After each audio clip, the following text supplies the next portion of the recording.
right. Book of Ruth is set in what time frame? During the period of the Judges. I'm not certain as to what time within that time frame of Judges. Right. But it opens up. It talks about the days that the judges ruled. And so it's somewhere in that time frame. And it's set in great contrast to what we read about or have studied about in the book of Judges. Remember, the book of Judges closes out in those days. No king in Israel. Everyone did what was right in his own eyes. So they had a very libertarian view. Just do what you want. Now, they would go beyond the libertarian view, just in the sense that they wouldn't care about hurting others. And theoretically, libertarianism is do what you want as long as it doesn't bother anybody else. But it's very much in that vein of thought. And in that vein of thought, society, the culture ran amok. And all kinds of terrible things we read about back there in the book of Judges. And it's very difficult at times to read and just to think about people doing those things and behaving that way and treating one another in that manner. But the book of Ruth is a great contrast to that, and it gives us light.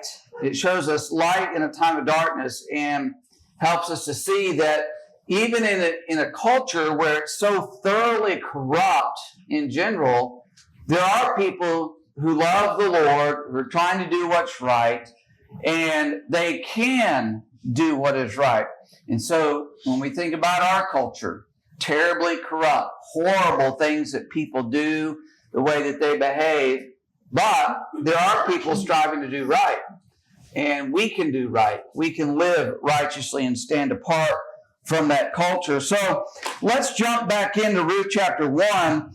Remember that there was a famine, that Elimelech and Naomi, his wife, and their sons went to the land of Moab. The Elimelech died, the sons married, they died, and so it's Naomi and her two daughters-in-law, and she has encouraged them to go back to their homes because Naomi has nothing to offer them, no way to provide or protect them. So let's pick up Ruth 1, verses 14 through 18. We'll recap a couple of things and move forward. Who's got that? Ruth 1, 14 to 18. Ron. Then they lifted up their voices and wept again, and Oprah kissed her mother-in-law, but Ruth clung to her. And she said, "Look, your sister-in-law has gone back to her people and to her gods. Return after your sister-in-law." But Ruth said, "Entreat me not to leave you, or to turn back from following after you. For wherever you go, I will go, and wherever you lodge, I will lodge. Your people shall be my people, and your God my God. Where you die, I will die, and there will I be buried. The Lord do so to me, and more also, if anything but death part you and me." When she saw that she was determined to go with her, she stopped speaking to her. Okay. So, question 5 on that lesson I had asked and we touched on last time, but just quick recap. Why did Ruth stay? Orpah goes back and Ruth says, "No, I'm not going back." Ron. Because she was converted from idolatry to serving the true and the living God. And she had faith in Naomi's God. And it became her God. Yes, exactly. Yes, exactly right. She is accepted fully the one true God, the religion that God has revealed to the Jewish people. She's willing to accept that, to integrate into that culture, and to remain there, come what may. That's where I'm going to be. In spite of the fact that at this point, she has zero hope of having a man and being taken care of by a man, in the sense that she doesn't know what's going to unfold. It's not as though somebody has sent an invitation and said, "Hey, come here, we'll take care of you." She's leaving her land, her culture, her family, and what provisions would be there to go back to Israel, where she's going to be a foreigner among them, but she's going to have to integrate somehow into that. And she says, that's where I'm going. Any other thoughts on that? All right, then. Think about verses 19 to 21. They get back to Bethlehem. Let's read 19 to 22. Who's got that for us? Go ahead, Elijah. Now the two of them went until they came to Bethlehem. And it happened when they had come to Bethlehem that all the city was excited because of them. And the women said, "Is this Naomi?" But she said to them, "Do not call me Naomi. Call me Mara, for the Almighty has dealt very bitterly with me. I went out and the Lord has brought me home again empty. Why do you call me Naomi? Since the Lord has testified against me, and the Almighty has afflicted me." So Naomi returned, and Ruth the Moabitess, her daughter-in-law, with her, who returned from the country of Moab. Now they came to Bethlehem at the beginning of barley harvest. All right. So when Naomi gets back, people recognize her, even though she's been gone for some period of time, and they recognize her, and there's excitement surrounding her arrival. Question number 6, I had asked, why was Naomi short-sighted, and what lesson can we draw from this? So particularly there, what is it that's her attitude, her disposition? Verse 20. Ron? She is expressing that God has dealt bitterly with her, and these afflictions and hardship and all these things are the result of an action by God. Right. And you see this reflected in these names. You know, people obviously are calling her Naomi by her given name. And what does Naomi mean? Do you have a footnote on that? Pleasant. But she says, do not call me that. Call me Mara, which means bitter. She also says in verse 21, Stephen, that the Lord has testified against me, and the Almighty has afflicted me. Okay. So what's she saying? I mean, maybe this is oversimplifying it, but expound on it, Hank. She's doing what a lot of people still do, even today. We agree. She's kind of saying, God did this to me. Yeah, it's God's fault that all this has happened to me. And what's her attitude about it? Not that it's under God's control, but what? Well, never mind. Sorry. I think she's struggling, trying to understand why all this is happening. And obviously, God's in control, so I'm bitter against God right now because of all these things. We struggle with our faith. Okay. She considers it a judgment against her.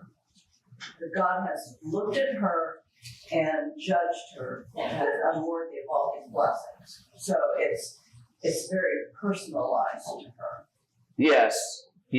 She's not in a good frame of mind right now with what's happened to her, what's unfolded, even though she's returned back home, which should be a joyous thing. She's not pleased with her life and circumstance of life and where she's landed up at this point. My guess is, and it's not spelled out for us, but you would think that when they left the land of Israel, her thought was, one day me and my family will go back. And now she's back by herself. And considering the importance of family, the importance of children, everything, she comes back empty-handed. She feels that pressure in that culture, in that society of being in that condition. And she's dependent right now. She's in a tough spot. There's no doubt about that. She's gone through some bitter experiences, and thus she says, call me bitter, call me Mara. But she repeatedly says that the Lord did this to her. It's not that he simply allowed it, but she's saying the Lord did, like he was active against her in these things. And That's a little bit different mindset than saying, well, the Lord let this happen. Blessed be the name of the Lord. Like Job's like, blessed be the name of the Lord. I came into the world naked. I'm going to leave this world naked. It just is what it is. Job's wife was bitter. Job doesn't seem to be bitter in his things. I was just going to say this, something similar Yeah. in that this is a step removed from how Job's wife handled the grief. And they lost more quantitatively, but grief is grief, loss is loss. But Job's wife reacted much more bitterly and strongly against blaming the Lord by telling Job to curse God and die, or tell him to God. So Naomi's not quite there, but she's on that path in this attitude. Right. And she hasn't given up her belief in God. She's just saying, he's mistreating me.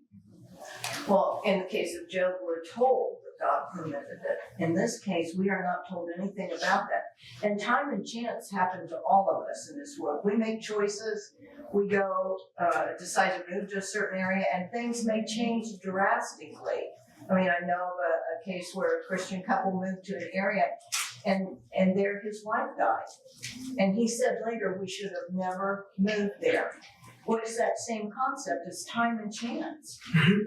Right.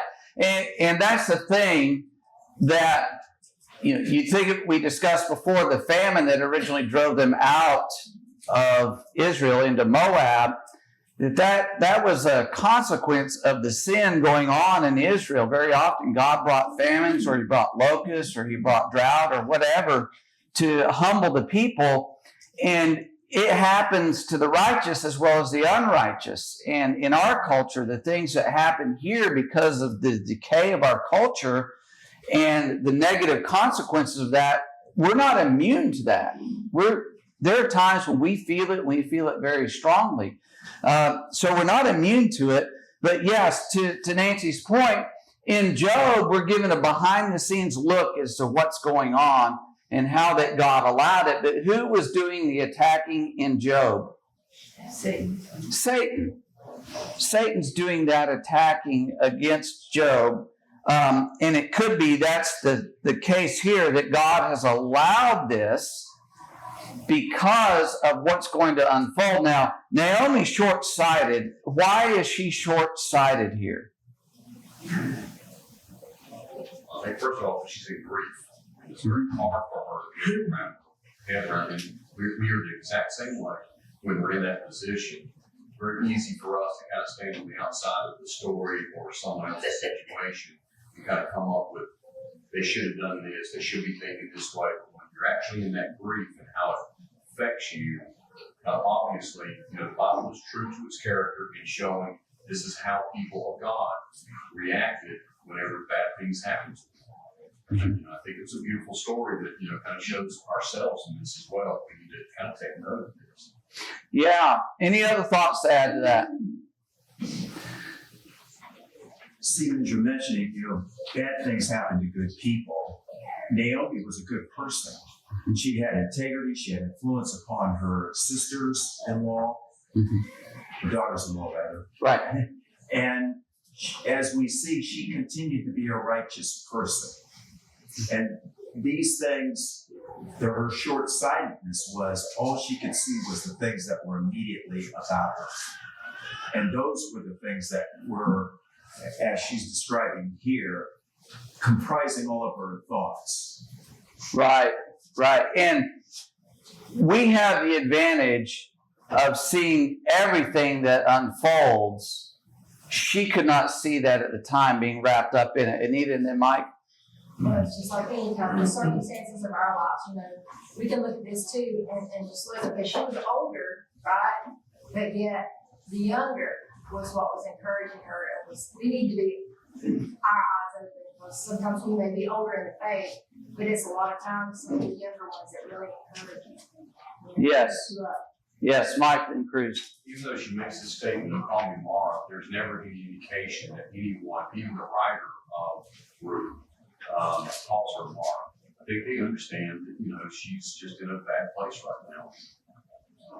Yeah, that's her perspective on it. That's not other people's.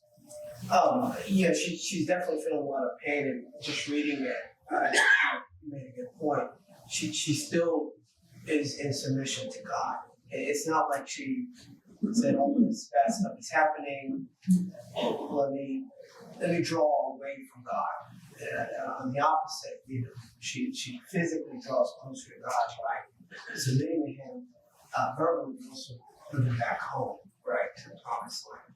Yeah, she goes back there, and then what we see unfold, she doesn't lose faith through this, even though she is bitter and having struggles working through it.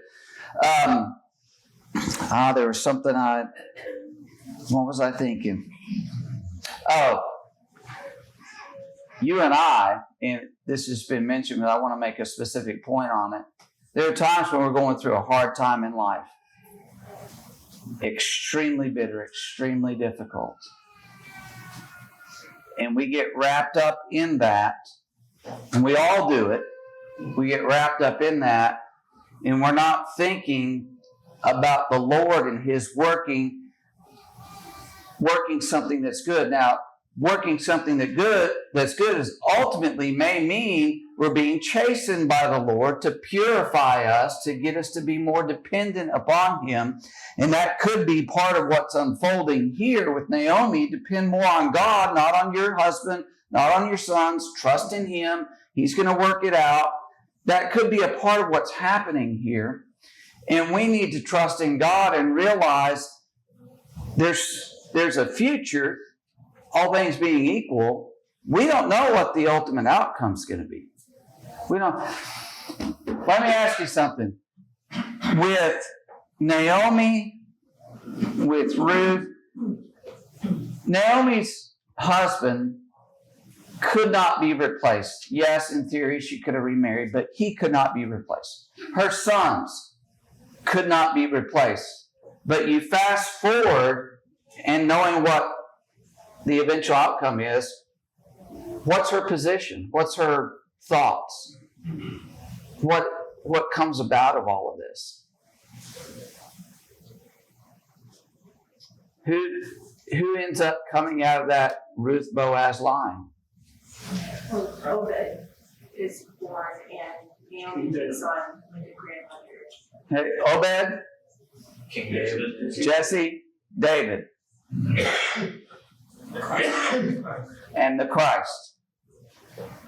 I mean, and that's really one of the big reasons Ruth is even in here. So make that connection for us.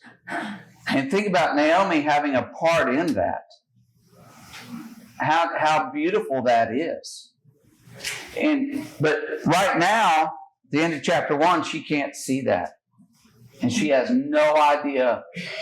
And that's something we need to keep in mind when we're going through a bitter and difficult time. We really have no idea what the end of it's going to be. It's hard. It's hard to have that perspective. But this story, I think, maybe reminds us, don't think it's all over. It's all done. My life is ruined, so to speak, because of this incredibly painful, difficult situation I'm in right now. It doesn't mean that. Any other thoughts? Ron? Even this type of thinking was pervasive during the time of Christ. I think you had talked about this in John 9, about the blind man and his disciples asked, who sinned? Did he sin, or was it his parents that sinned? And Jesus said, this is to show and manifest the work of God. And that's, to us, the thing we need to understand. Only God knows the end from the beginning, and He's accomplishing His work and His will. And that was what was taking place with Naomi. Right, exactly. When you're in the thick of it, it's hard to see. Yeah, very hard to see. Exactly right. Good point. We see that unfold all the way through the accounts that we have in the Word of God. All right, so let's jump into Ruth chapter 2 now, please. Ruth chapter 2. As we see what unfolds with them as they return to and settle into that land. Let's read verses 1 through 7. Ruth 2, 1 through 7. Go ahead, Philip. There was a relative of Naomi's husband, a man of great wealth, of the family of Elimelech. His name was Boaz. So Ruth the Moabitess said to Naomi, "Please let me go to the field and glean heads of grain after him in whose sight I may find favor." And she said to her, "Go, my daughter." Then she left and went and gleaned in the field after the reapers. And she happened to come to the part of the field belonging to Boaz, who was of the family of Elimelech. And behold, Boaz came from Bethlehem and said to the reapers, "The Lord be with you." And they answered him, "The Lord bless you." Then Boaz said to his servant, who was in charge of the reapers, "Whose young woman is this?" So the servant who was in charge of the reapers answered and said, "It is the young Moabite woman who came back with Naomi from the country of Moab." And she said, "Please let me glean and gather after the reapers among the sheaves." So she came and has continued from morning until now, though she rested a little in the house. All right. So it said at the end of chapter 1, they had returned to Bethlehem, beginning the barley harvest. So this is an opportunity. And again, this is, of course, according to law. So question number 1, I'd ask, how did Ruth come to be in Boaz's field? What lesson can we learn from this regarding life in difficult circumstances? Any thoughts on that? Well, Ruth suggested that she go to work and glean in the fields, and that she might find one that would be permissive to let her into the fields for the purpose of gleaning. So we find that, as we understand, gleaning was hard work when you think about what they were doing and picking this up off the ground, or if there were any sheaves that they could themselves pick up. But it was hard work, and she committed herself to do that work out of the necessity. So it tells us that she was an industrious, hardworking, committed person to doing the things that she could do at the time that she could do them. Right. And you've got her going out, and and she happened to land in Boaz's field, the portion that he owned. But I was just going to say that, also there's a lot of anxiety, worry for the future. That's what they're kind of going through. There's no better medicine for that than action. And they're taking action to at least what I can do, and they're going for it. Right. And this door of opportunity has opened up here for them to be provided for. And I think we've all experienced it, going through a difficult time, and we just don't see how things are going to work out. And then a door opens and it's like, okay. And things begin to head in a better direction. That's what it is here. This door is opened up, headed in a better direction. And question number 2 is, I asked, how were the poor cared for, and what lesson can we learn from this? God provided at the end of the day, but they have to work for it. Yeah, they had to work for it. Ron, do you have something? Yes, I was going to say, as Cruz mentioned, God provided us through the law that He gave, the law of gleaning.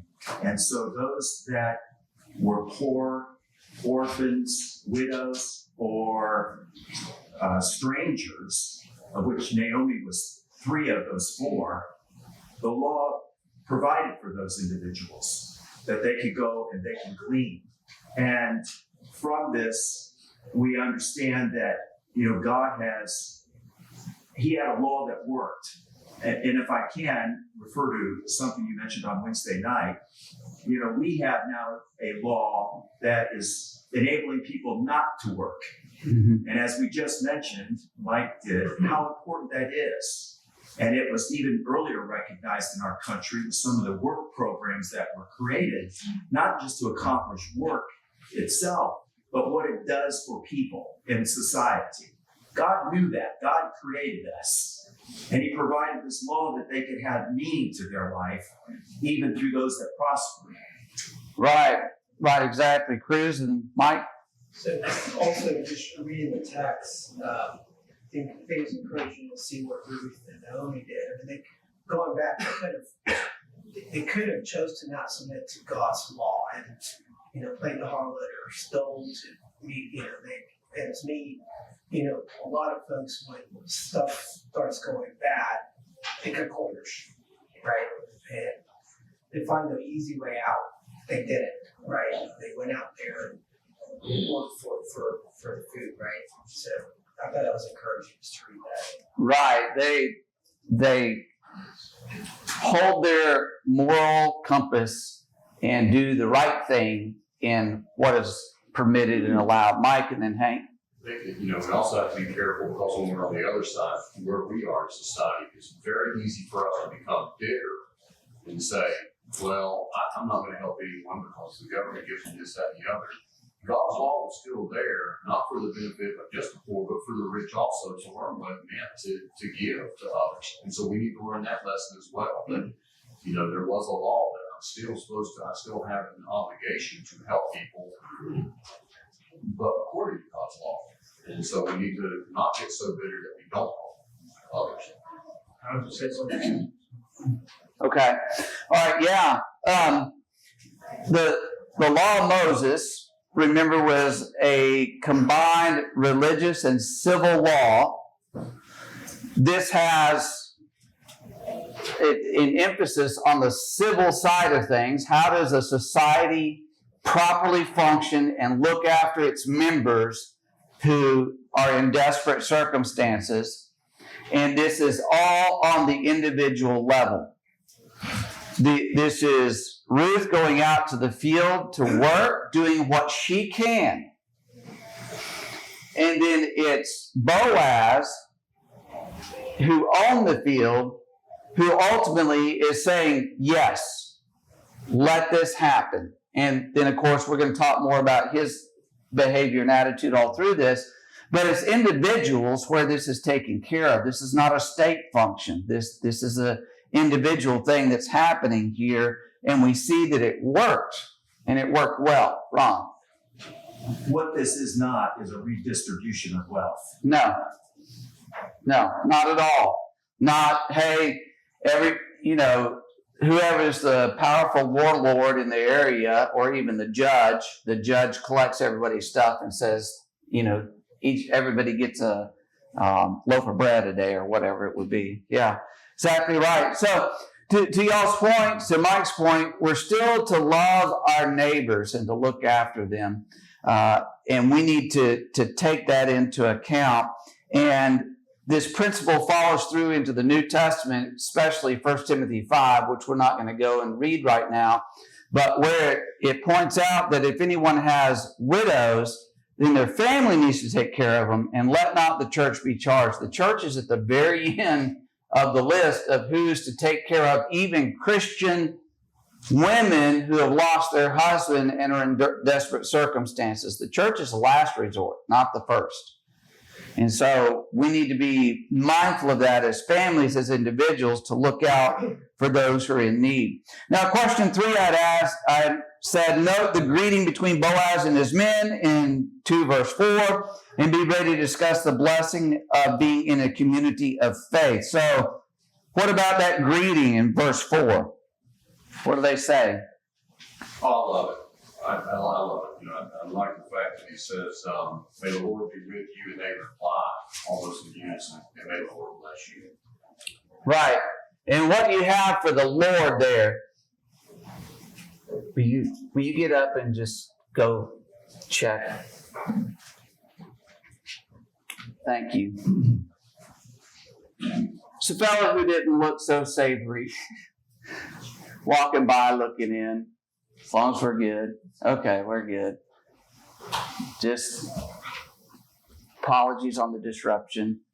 Mike, if you would repeat.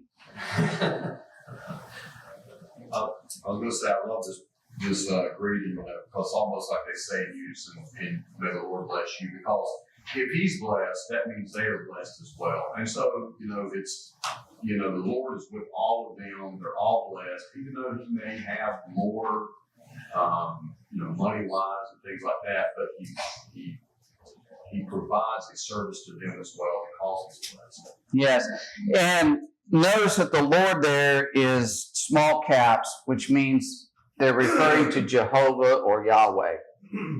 So the Lord, the one true Lord, be there. Boaz is a believer. his servants are believers, and this is how they greet one another when they see each other at the beginning of the day, or whenever Boaz shows up, when they see each other for the first time, maybe. But it reflects that faith. And wouldn't it be nice that if we went to our place of work, or we went to the grocery store, and it's the Lord be with you, the Lord with you. Now, I know that sometimes I know when I go places, like when I'm leaving, they'll say, have a blessed day. Okay, I appreciate that. That gives me a little bit of their mentality. Most of the time, though, people are not in this mindset at all. Any other thoughts on that? At the beginning of chapter 2, it says that he's a man of great wealth. The original Hebrew translation means a man of mighty in substance. He was more than just a wealthy individual, right? He's a man of great moral character. And that's shown in the sentence of verse 7. Yes. In fact, it flows all the way through here in his actions and behaviors. Nancy. I think it's a clear indication of respect for each other. Definitely an indication of that respect for one another as servants of the Lord, devoted to doing his will. And let's understand that for us, this is our community of faith right here. This is us. We're not going to find it out there in the world. This, when they lived over in Moab, they weren't experiencing this. This is us here. And our greetings to one another can be warm and faith-filled and encouraging to each other, showing affection. Romans 16:16, greet one another with a holy kiss. That genuine love and appreciation for each other and our commitment to the Lord. Mike, do you have something else? Yeah, I was thinking about this great wealth that he had since it was brought up. He's not married, he doesn't have children, so he's got a lot of stuff. But, as we read in Ecclesiastes, Solomon talks about, the man who has a whole lot but has no one to share it with, he dies, and what happens to it? He really has no purpose for it. But God brings that purpose into his life through the story. Yes, he sure does. Ron. As you were talking about his behavior, Stephen, we see outstanding characteristics with him. He lived in Bethlehem, he lived in a city, but he traveled to where the fields were. He didn't rely on just a report to come to him, but he went and engaged himself, he made observation, he greeted the workers, as we've been saying. He was a man of great character, and he understood and had compassion for others, respect for humanity, if you will. Yes, very much so. And I don't think we touched on it the other night, but in the Proverbs it says, know the state of your flocks. And he knows the state of his flock. He knows the state of his fields. He knows what's going on because he's out there traveling through, seeing people, talking to people. Hank. And later on it shows that he's well informed what's going on in that community that he is responsible for. Because he would have been the elder of that, because he's older, he has wealthy. That community built around those farms, they would have been his servants, working for him, providing for him. All right, so let's get into that where he's given some information about Ruth, verses 8. Let's do 8 through 17. Who'll get that for us? 8 through 17. Come on. Then Boaz said to Ruth, you will listen, my daughter, will you not? Do not go to glean in another field, nor go from here, but stay close to my young women. Let your eyes be on the field which they reap, and go after them. Have I not commanded the young men not to touch you? And when you are thirsty, go to the vessels and drink from what the young men have drawn. So she fell on her face, bowed down to the ground, and said to him, why have I found favor in your eyes, that you should take notice of me, since I am a foreigner? And Boaz answered and said to her, it has been fully reported to me all that you have done for your mother-in-law since the death of your husband, and how you have left your father and your mother and the land of your birth, and have come to people whom you do not know. The Lord repay your work, and a full reward be given you by the Lord God of Israel, under whose wings you have come for refuge. Then she said, let me find favor in your sight, my Lord, for you have comforted me and have spoken kindly to your maidservant, though I am not like one of your maidservants. Now Boaz said to her at mealtime, come here and eat of the bread, and dip your piece of bread in the vinegar. So she sat beside the reapers, and he passed parched grain to her, and she ate and was satisfied, and kept some back. And when she rose up to glean, Boaz commanded his young men, saying, let her glean even among the sheaves, and do not reproach her. And let her grain from the bundles, also let grain from the bundles fall purposely for her. Leave it that she may glean, and do not rebuke her. So she gleaned in the field unto evening, and beat out what she had gleaned, and it was about an ephah of barley. Okay. So, question 4, I'd ask, what qualities and characteristics did Boaz learn and know about Ruth? So, it's from when he arrives at the field and he asks who this is, and then it comes out in what he says, as Hank mentioned a moment ago. He had learned something, but this is the first time, obviously, that he saw her. So, what is it that he knows and understands about Ruth? Come on. The care that she had provided to Naomi and their relationship. Yes, that care. What does that say about her? That shows her character, that she is, not only she is converted to be like them, the people she's with now, Israel, that she is living and being an example of what to do as God has instructed. So he understood the conditions that led about to the care of Naomi, that she lost her husband, Naomi lost her husband, and all of those things. And then, as it says, she was willing to leave father and mother and the things that she knew in order to join herself with people that she did not know. Right. And so what is this saying to him about Ruth overall? Y'all have mentioned it, but I would just want to put a fine point on it. She's full of compassion, and she truly loves Naomi and seeking to do what is best at all times. And yes, and who else does she love? Demonstrates her faith to God. Yes, she loves the Lord. He clearly understands that here. And also, to Ron's point a while ago, she's a worker. She's getting out there and she's doing hard work, and she's not too proud, because she's essentially in the position of a beggar in a sense, that I'm just dependent on these people. I'm not ashamed to go out here, and because it's very obvious she's poor, because she's just going on following the reapers and gleaning in there. She also asked, please let me glean. So she asked for permission. I have a question. Is she asking for permission out of just humbleness and who she is as a person, or is she asking for permission because under God's law, the gleaning by just Jews, or is there a reason? What's your take on that as to why she maybe asked for permission? I think it's out of politeness that she's asking, that she's saying, can I please stay here and keep doing this? And his response is not only yes, but what else? Yes, and he's going to provide a little additional for her hard work. But I had thought that she may have said that because she had already mentioned about the maidservant. She's letting you know she does not want to be one of his maidservants.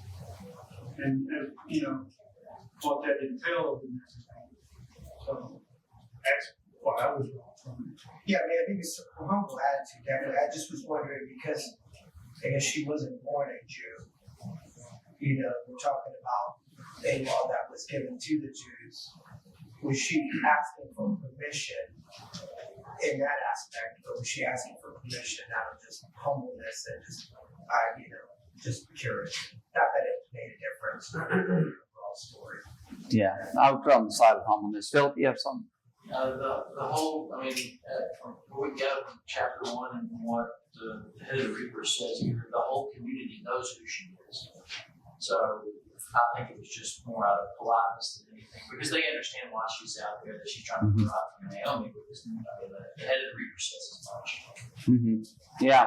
And one of the lessons I think we get out of this is people will learn about you, about your character, about your conduct. They'll learn about you. And it can either open doors up or it can close them. Because her actions so far have been reported and talked about. And what we do at work, in our neighborhood, wherever we frequent, people get to know us and who we are and what we're about. And it can either impress them or disgust them. And so we need to make sure we're having that righteous behavior that it reflects well upon us, so that we honor God above all things, but it reflects well upon the people with whom we are associated, family, brethren, and so on. So these things will be noticed. So Boaz treated her with kindness. What does she learn about Boaz in what's unfolded so far, what we read so far? I think she's learned that he's a generous man, one that's fair and right, has a sense of justice, but then also the fact that he knows all Naomi, the whole situation, that he's very much on top of things. He knows the gossip. He knows everything that's kind of going on. So he's a man who's invested in this community and more specifically, in the work that's going on in this fields and who's there. He's just very aware, situational awareness. Yeah. Any other thoughts, Ron? He also is protective of her, and which is important with men and women, and there's a whole thought that could be developed around that. The women were all together, the men were together, they weren't amongst themselves, and he restricted the young men from even touching her to provide protection. Yeah, he explicitly tells Ruth that he told the young men they're not to touch you. Yes. They're not to harass you or to trouble you in any way. So he's a protector of her, having that compassion. When he talks about in verse 12, the Lord repay your work, he's conveying to her that I believe in Jehovah God, I respect Jehovah God, the one that you devoted yourself to.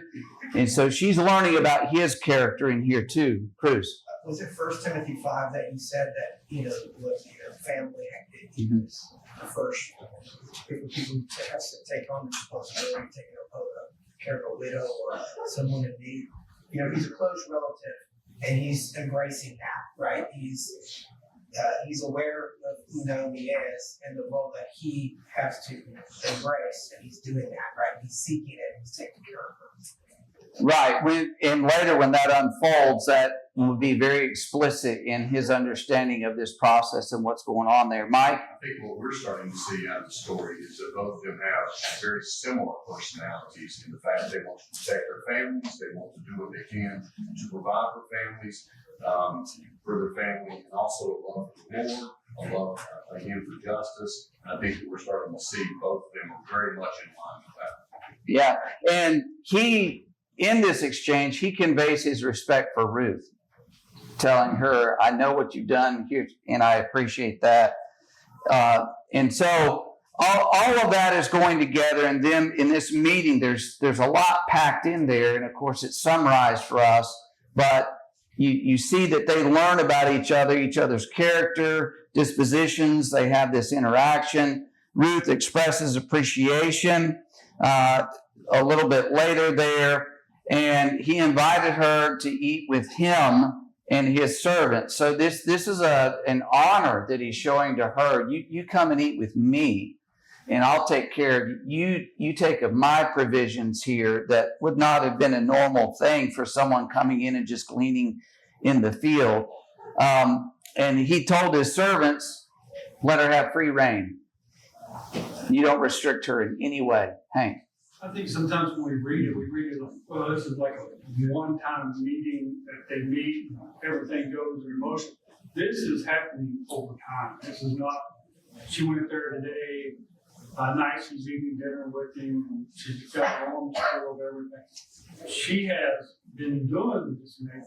They're giving him the support. And he just happens that one day, that one meeting he's talking about. Well, he learns about this in this encounter, and he's impressed with her, and she is learning about him, and no doubt impressed with him as the rest of the account unfolds here. So, question 5 we're going to skip over, but Ruth and Boaz stand in great contrast to pretty much everybody in the book of Judges.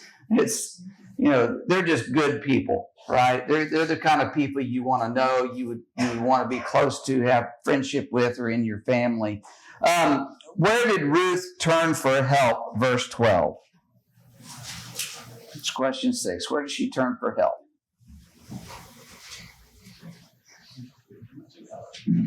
Okay.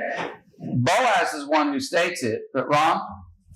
Yeah, she turns to God, and Boaz stated, and the quote is, full reward be given you by the Lord God of Israel, under whose wings you have come for refuge. Mm-hmm. So he recognizes you haven't come to me, you've come to God, and he recognizes his role in that. Ron? In verse 11, Stephen, it really struck me at the very end of that. It says that you have come to people whom you did not know before. And that's conversion. And I was thinking about that even today when people are converted, we oftentimes think about, well, this is your church. Well, it's not our church. We have fellowship with God as a result of it, but we're coming to God. And it was her belief in God that brought her to those people, but those people all had common beliefs and common values. Again, because they were all ascribing to what God had instructed. And as you mentioned, in contrast even to what was going on in the period of Judges, here are those people that are still holding fast to God's teachings and principles. Exactly right. And that's the beautiful thing, how in the Lord, people who have these disparate backgrounds can come together, and they have that mutual love, respect, appreciation, encouragement. They have that fellowship that is a bond closer than family bonds, because Ruth, she's not close to her family anymore, but she integrates thoroughly into Israel. So that's a beautiful thing that can be done there. All right, we'll wrap it up there. Lord willing, pick up Ruth 2. Go on, do 3 and 4 next week, and be prepared for that.